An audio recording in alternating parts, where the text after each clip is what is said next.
This is ABC 15 News Taking Action. Engulfed in flames, this building in downtown Phoenix left in shambles, putting other businesses and homes in jeopardy. He took out the trash and never came back. The details of a missing Tempe man that make this case even more suspicious. From hot temperatures to rain and flooding, how you can prepare for the upcoming storm. Kind of seems like we're talking about Armageddon here. We go from triple digits, sunny, it's hot, to all of a sudden talking about flooding and rain and clouds, and it's going to be intense. We'll get to that in just a second, but first, good morning to you. I'm Allison Rodriguez. And I'm Nohelani Graff. We're glad that you're starting your Sunday morning off with us, and we do need to talk about that most accurate forecast because it does sound like a lot, but we rather everybody be over-prepared than under-prepared. So the best case scenario is that just a sprinkle comes out and nothing happens. That's not likely, though. Okay. That's the thing, so we want you to be ready. So do everything you got to do outside today. Exactly, and do it early because storms are possible starting this evening, and then we expect widespread rain Monday and Tuesday, which is going to lead to possible flash flooding. For now, what better reason do you need to step outside and get everything done, maybe get your exercise in or your errands, than this sunrise in the background? It's 80 degrees, it's comfortable. There's some clouds sticking around and helping keep those temperatures a bit cooler. I'll talk about just how warm we will get today because it will still warm up a bit coming up in just a few moments. Well, we want to get to some developing news that we have been following all morning long for you. Phoenix Fire investigating a big fire that torched a building in downtown Phoenix.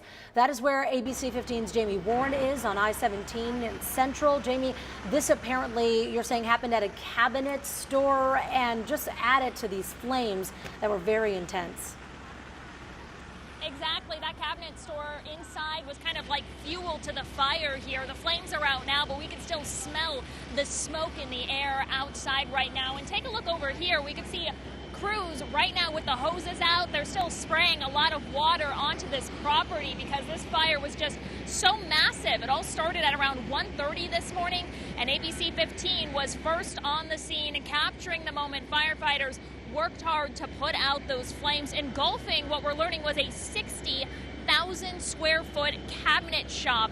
The building taking over an entire block. The sky bright orange, clouded with smoke, and parts of the building collapsed as flames continued, with houses just feet away. People nearby taking out their phones to record this moment, many saying they've never seen anything like this. We see this area is huge. This building is huge, and so to see it all burn down, it's just like it's really crazy. The extent of the fire was so intense that we couldn't send crews inside, so all the work's being done from the exterior. And once again, this is a live look outside this morning as crews continue to work to put out this fire. The flames mostly gone now, but they're still doing some work here to make sure that everything's good. And like you heard that fire captain say, they really had to take a defensive strategy on this, working from the outside, because it was just too dangerous for them to go inside. The good news here, though, no one was hurt, but we are still working to find out the cause of all of this. Allison? Yeah, Jamie, still a lot of questions this morning, but you can see even in your live shot there's still a lot of smoke going on, so not hard to imagine why firefighters are still on scene. Thank you. Well, potential rain and flooding could soon be hitting your area, so we want to help you prepare in all of that. In several cities, they are offering now free sandbags for anybody who lives in a flood zone. Scottsdale, they have 3 pickup locations with bags and shovels available. The Queen Creek Fire Station also offering up sandbags, but you are going to have to bring your own shovel there. And don't forget to check your roof and your gutters for any debris. You want to trim loose limbs off your trees as well, and always have an emergency kit ready to go just in case you do lose power. New this morning, a teenager lucky to be alive after being involved in a possible road rage incident. Phoenix police are saying they found someone shot while they were driving near 47th Avenue and Baseline. We're told the driver was grazed by a bullet, but is expected to be okay. Still no word on any suspects who might have fired that bullet and where that shooting actually started. A Tempe man disappears, and the last time he was seen was on security video taking out the trash. Cameras from 22-year-old Isaac Guzman's apartment actually showing where he was last seen. This is near Elliott and Priest. That was Tuesday evening. And then he vanishes out of frame and for good. His girlfriend now reporting him missing when he never came home. Front door was unlocked. My dog had like his leash and collar still attached to him. I went into the bathroom. My boyfriend's phone was left there. When I went into our bedroom, one of our fans was tipped over. When I found his wallet was kind of behind the pillow and cash was missing from it. Guzman's family in California very worried. They say he's a good kid and it is not in his nature to leave without telling anyone. So Tempe police are investigating. Right now they don't suspect foul play, but if you think you know where he is, give them a call. Some new developments as the FBI begins its investigation into sexual assault allegations against Supreme Court nominee Judge Brett Kavanaugh. We have learned the FBI has contacted Deborah Ramirez, who has accused Kavanaugh of sexual misconduct when he was at Yale. Ramirez's lawyer says she has agreed to cooperate. Ramirez has said Kavanaugh exposed himself to her at a party when they were both students in the early 1980s. Kavanaugh has denied all of those allegations. Now, this whole investigation comes just days after Arizona Senator Jeff Flake asked the committee for the FBI investigation, casting a shadow of doubt within the Senate. We spoke to a political consultant here in the Valley who believes what happens next is going to decide Flake's legacy. After all, he's a first-term U.S. Senator and a relatively young man who can't win his own primary again. And today's move is in my mind, a giant negative in that legacy equation, with one caveat, and that is this thing may end up being some silver lining for Republicans. And if so, then he will look like a wise man on the backside of it. This investigation is set to wrap up by October 5th. It is a fire that burned thousands of acres in our state, and now new information on the person responsible for starting that fast-moving sawmill fire last year. 37-year-old Border Patrol agent Dennis Dickey of Tucson has pled guilty. He is facing 5 years probation for starting that fire. You see, Dickey was target shooting near Green Valley in April of 2017 when he put an explosive powder inside a target that ignited and then sparked that wildfire. In all, the sawmill fire burned more than 45,000 acres. Damage is estimated at more than $8 million. The search is on for a vehicle that reportedly left the scene after a really bad crash. Take a look. Do you remember this from our ADOT cameras? You can see there was a Jeep there up on the median. This is on the I-10 west of Elliott. No word on injuries here, but troopers tell us witnesses reported a red Ford SUV leaving that crash scene. A multi-vehicle crash also closing the exit on I-10 at 83rd Avenue last night. Troopers telling us one of those vehicles rolled and people were trapped inside. Crews actually had to cut them out, and right now we are making calls to see how they are doing this morning. In consumer news now, it's not too early to start looking to next year because the new tax law is affecting a lot of things, including your retirement. Some retirees may have to pay taxes on things like pensions, annuities, Social Security benefits. The IRS says retirees have to pay these taxes throughout the year, either quarterly or having it deducted from monthly payouts. The IRS says to use the withholding calculator on irs.gov. That's going to help make sure that you're paying enough throughout the year so you don't get slammed with one giant payment. Well, trending now, some worn down looking shoes. Look at this. They don't look like much, right? Apparently, they're worth more than $1,600. Nordstrom has the nerve to sell these trainers again, made from a Belgian designer. This is so ridiculous. First they sell a rock, then they sell these really gross jeans, and now dirty old shoes. They're not the only expensive designs from that shoemaker either. There are other types from the same designer that go for $500 to $1,500. And they sell out. We should mention. If you want me to wear around your brand new shoes, run through the dirt and the mud a little bit, tatter them up, and then pay me $1,500, I'll do it. I don't have a problem. I will splash in some puddles for you, give you some ugly looking shoes. I mean, I don't mind. I'll do that for you. or I don't $1,500 get it. bucks. Somebody had to greenlight I'll that. do it for $100. Somebody had to be like, what do you think about these dirty shoes? And someone was like, yes, make those. This is Why? is like the Zoolander movie, and like the fashion line derelict. That's what that's Don't like. get it. So but bizarre. I'll tell you what kind of shoes we are going to need these next few days. Some rain boots for sure. Exactly. If you want me to splash through puddles, it's not going to be hard either. They will be easy to find over the next couple of days. For today, we'll stay dry this morning. If you want to get that hike in, this might be one of the first days that you can do it under triple digits. So that's a nice change. Still going to warm up though under that cloud cover today by mid-afternoon, and then those storm chances move in. We're talking a 30% chance tonight, starting later this afternoon, those early evening hours. Then we increase those storm chances Monday and Tuesday to 70%. Wednesday, we could still see some rain and scattered thunderstorms possible, so keep that in mind. We're going to talk about the timing of all of this Monday into Tuesday and how much rain we're looking at coming up in that full forecast. Well, the Oregon State Beavers thought they could go into Sun Devil territory without getting burned. Oh no, ASU made sure they were not messing around. The sophomore football player that is catching fans' eye. And you can't get those six-pack abs without breaking a sweat. I know, I've tried. The program One Valley Gym has to be getting your body fit and toned.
All right, let's talk some sports on this Sunday morning. Coach Herm Edwards and his ASU Sun Devils hosting the Oregon State Beavers last night in Tempe, with the Devils looking for their first conference win of the season after a rough couple of road games. This game was all about sophomore running back Eno Benjamin. Benjamin picking up 3 touchdowns on the ground. The Sun Devils rolling on offense with nearly 500 yards so far. Then Manny Wilkins with 3 touchdown passes from last night. This one just went final. The Devils win it 52-24, sending that message. Sun Devils here to play.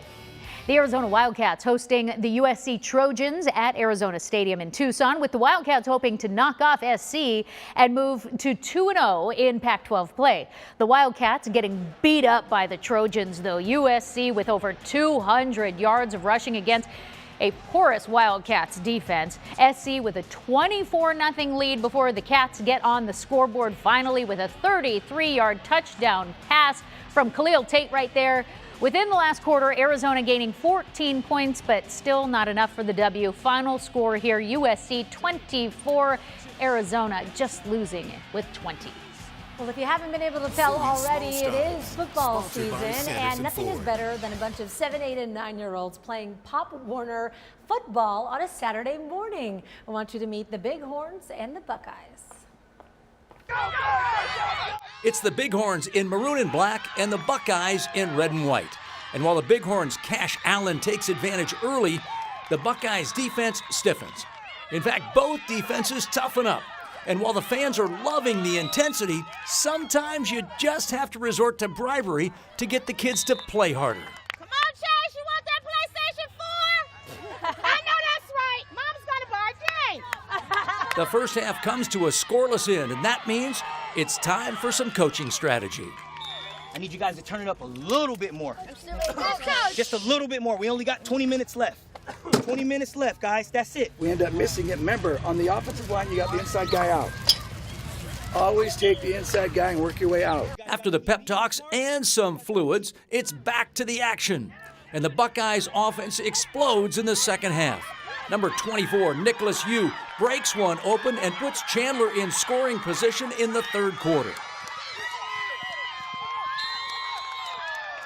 On the next play, quarterback Kavion Belcher takes it around right end, and the Buckeyes are on the scoreboard.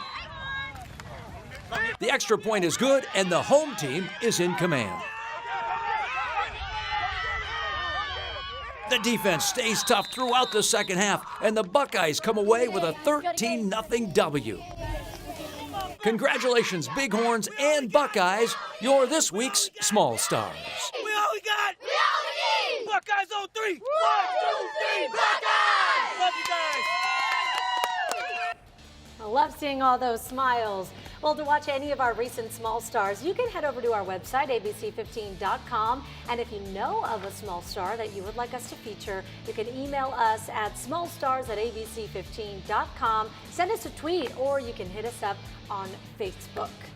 Well, after a 15-inning marathon Friday night in San Diego, the D-backs and the Padres back at it in Game 2 out in San Diego.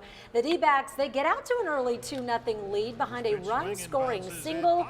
See it there. And then Vargas hits a 2-run home run to right, making it 4-0 in the fourth. So Yoshi Hirano closes it out, and the D-backs get their 82nd win of the season with a 5-4 win over the Padres. We needed that one. It's all said and done. You work through the month that we had, and you can say you had a winning record. It's very positive. It's a good way to finish. These guys haven't shut down. You can see the intensity in the dugout is still there, and they want to win, and I'm very proud of that.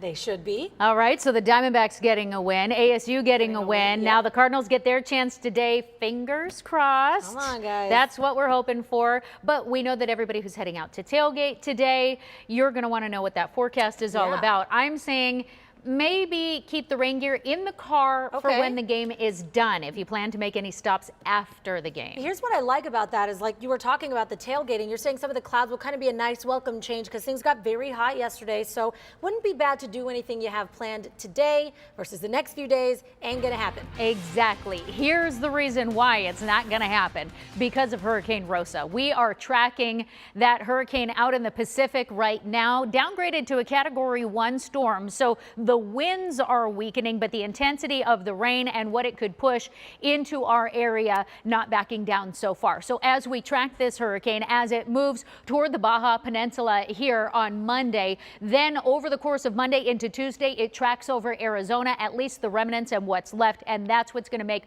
for a real soaker here in the valley and in the high country. Depending on which model we look at right now, the estimation for how much rain we're looking at varies a little bit. So with the U of A model that we use and also the U.S. model, they're both saying 1 to 2 inches of rain possible out of this storm for the valley. Parts of the high country, the Prescott area and along the rim, could be looking at more. They could be looking at up to 3 inches of rain by Tuesday. The European model, a little more conservative here with half to a full inch of rain. Either way, we're looking at a soaker, so you want to be prepared. That's also why much of the valley and Arizona are under a flash flood watch for Monday and Tuesday. Heavy rain means flooded roads, and that's why you need to remember: turn around, don't drown. If you see a flooded road, and certainly if there's a barricade up, don't push your luck, just turn around.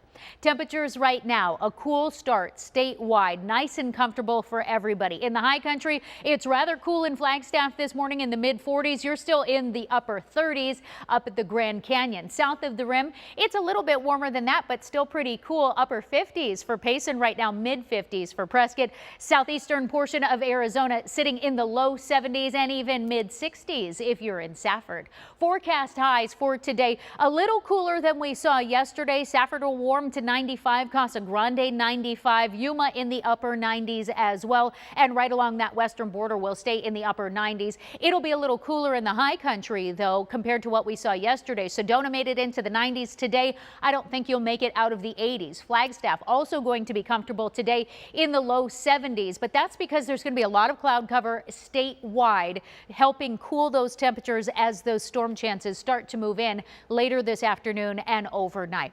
Valley temperatures right now, you've warmed just a little bit across the valley, but still many of you sitting in the 70s at this hour. 78 in Mesa, 77 in Scottsdale, Glendale and Levine, cooler in Anthem, close to 70 degrees. Take a look at this sunrise too as we look out over the Papagos, courtesy of our Phoenix Valley camera right now. Just a gorgeous view, and look at these temperatures, not too shabby either, staying in the 80s through that 11 o'clock hour. That's when we'll hit those 90s, and then we'll climb slowly by lunchtime into the upper 90s. Here's what your highs look like for today. The hot spots looking to be in Ahwatukee, Maricopa, Chandler, Levine and Goodyear, all closer to that triple-digit mark, but I don't think anybody will hit the century mark for today.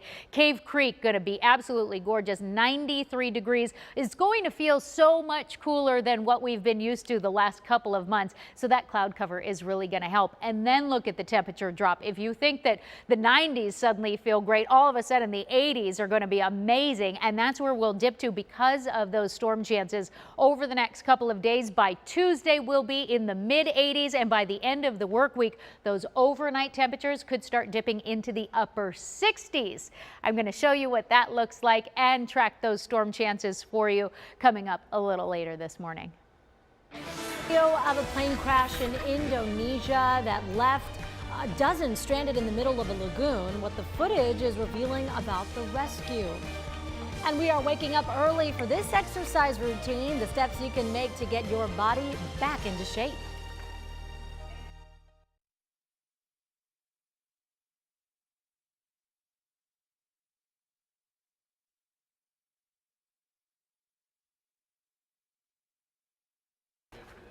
Did you say you're Hello. Different shots. There I am. What was the idea? I feel like a kid. Like I'm literally usually on that side. I'm like, oh my God, there's me. Okay. Yeah. Oh, you have my camera up? Mm-hmm. Oh. I'm sorry. Oh, this. And possibly some lower angles too. I can move the TV around.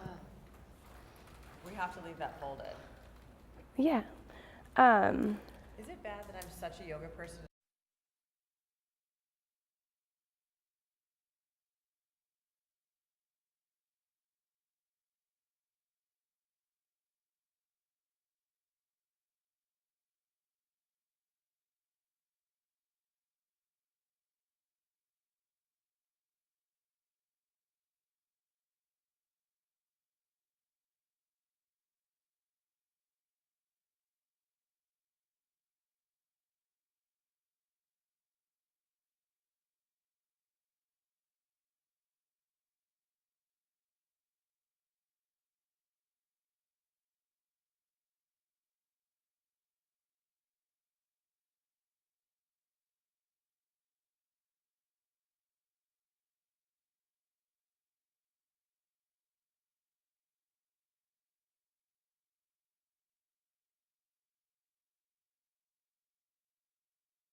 Well, are you one of those people who says, I'm going to start working out tomorrow? I'll start the diet tomorrow, but most importantly, the workouts. The number of times that I've said that is the real question. How many times? We know a lot of us are guilty at some point. So Casey's here from the Body Lab to help jumpstart that fitness routine. Good morning. Thanks for joining us. Good morning. Thanks for having us. Okay, so first let's talk a little bit about the Body Lab. What exactly do you guys do? So what we do is a specific method of Pilates. It's actually called Legree Fitness. Okay. And so it's going to be on a large machine that looks like a reformer. It's low impact. It's also going to be somewhat high intensity, and it's built for every single level. So it doesn't really matter if you're prenatal, maybe you have never ever worked out in your whole entire life, or you can even be Well, I was just going to ask an athlete. if it was like good for everybody, or maybe you should be a little bit more advanced in the working out. No, the great thing about it is that the method is modifiable, and it's also, we can progress it as much as possible. So I have people that literally have delivered babies like